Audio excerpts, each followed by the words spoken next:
What's up, everybody? Hope everything's going good with you today. It would be a good thing. I'm just kind of thinking about how my week's been. It's been one of those weeks, you know. Everything you touch just doesn't work out right. Let's just put it that way. But it's good. It's all good. Of course, I say I've constantly been. I read a lot of the writings of Paul. I'm thinking about, a few of the openings of Paul. Recently, I was in Colossians, and he says the same thing in Galatians, and actually a couple other places. Paul, most of his letters were written while he was in prison, particularly Colossians and Galatians. And there's something that always stands out to me about that. Paul in Galatians makes the point, he's like, I'm here and I'm in bonds,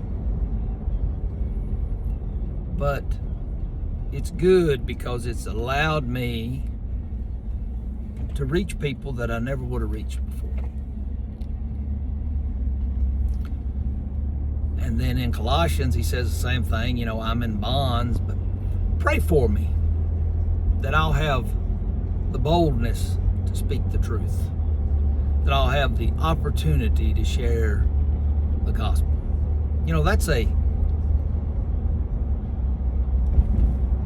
That's a common prayer request for Paul. Paul fully accepted what all of us should, and all of us act like we would, and we say that we do, which is he accepted the fact that he was exactly where he needed to be. Right at that moment. That was where he needed to be. Paul made a decision when Jesus found him on the Damascus road that, I'm going to change my life. No, I don't think that's a good statement. Jesus changed his life, and Paul said, I'm going to accept the change that he's made. I think that's a better one. We don't just decide we're going to change the way we live our lives. A lot of people want to say that, well, I'm going to do better. We're not. But anyway, I'm getting off point here.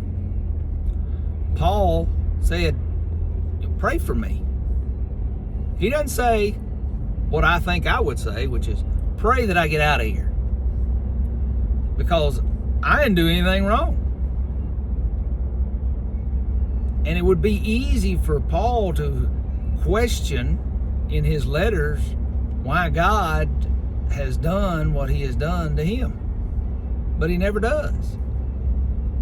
He never says, I don't understand why God is doing this to me. I'm doing exactly what he called me to do.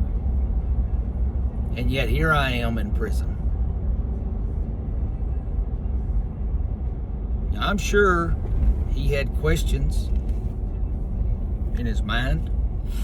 I mean, he was human, just like me. He makes the statement a number of times, hey, I'm far from perfect. Far from perfect. He says, he asked God to remove the thorn from his flesh. He prayed 3 times for God to remove it, and God said, no, for my grace is sufficient for thee. Paul understood the power of prayer, but he also understood the power of when that prayer is answered, and the answer is not what you want. That's okay. Do what God has called you to do right where you're at. It doesn't have to be where you planned. You always think about Joseph, how many detours he took in his life. That's not what he had planned. But then at the end, when his brothers came who had wronged him, they'd all wronged him, he said, what you meant for evil, God used for good. Do we allow that? Do I allow that in my life? Do I allow the bad things that happen to me that, and again, I'm speaking about things that are outside of a sin I've committed that caused these things to happen in my life. You know, if I choose to drive recklessly on the road and have a wreck, I can't say, well, God, I don't know why this happened, but here I am. No, I made a poor choice. I'm talking about the instances where we're doing, and this is the particular ones, I'm doing what God called me to do. I know I'm doing what God called me to do, but it just isn't working out the way. I don't feel like I'm successful. I don't feel like I'm making any headway. My message to you this morning and my message to myself is just to keep doing it. Just keep doing it. If you know, you know. If you know what this is. God called me to do this. And even though it's not working out the way that I thought it should, remember old Paul. I promise you, it didn't work out the way old Paul thought it should. It never does. At least it hasn't for me. The things that God has led me into, I'm never in a million years when I went, yep, I'm going to do that. But every time that I'm obedient, every time that I do what He's called me to do, and say, this is where you got me, God. This is where you've got me right now. So I pray that I'm going to do what you've called me to do in this situation. Remembering that nothing happens outside of His realm. He knows exactly what's going to happen. And He uses the bad things and the good things for His glory. And uses it for our growth. That's the other part. It's all for His glory, but it's also for our process that Paul talks about called sanctification, which is growing in Christ. You know, you can't. I heard this on a podcast this week, and it's really stuck with me. You know, you've always heard iron sharpens iron. Well, for iron to get sharp, sadly, sparks have got to fly. And no one likes sparks to fly in our lives. No one likes to go through the friction that causes sparks. But for us to grow, sparks have got to fly. So we're going to go through some hard times. The question is, are we going to handle them as Paul did and say, I don't know why I'm here, but I'm gonna spread the good news right where I'm at. I'm going to be a light where I'm at in this dark place.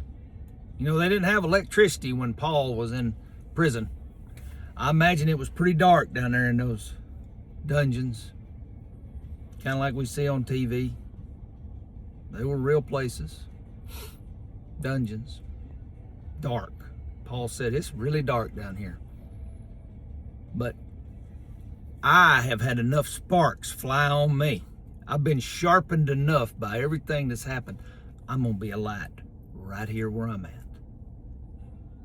You're called and I'm called to be the same thing.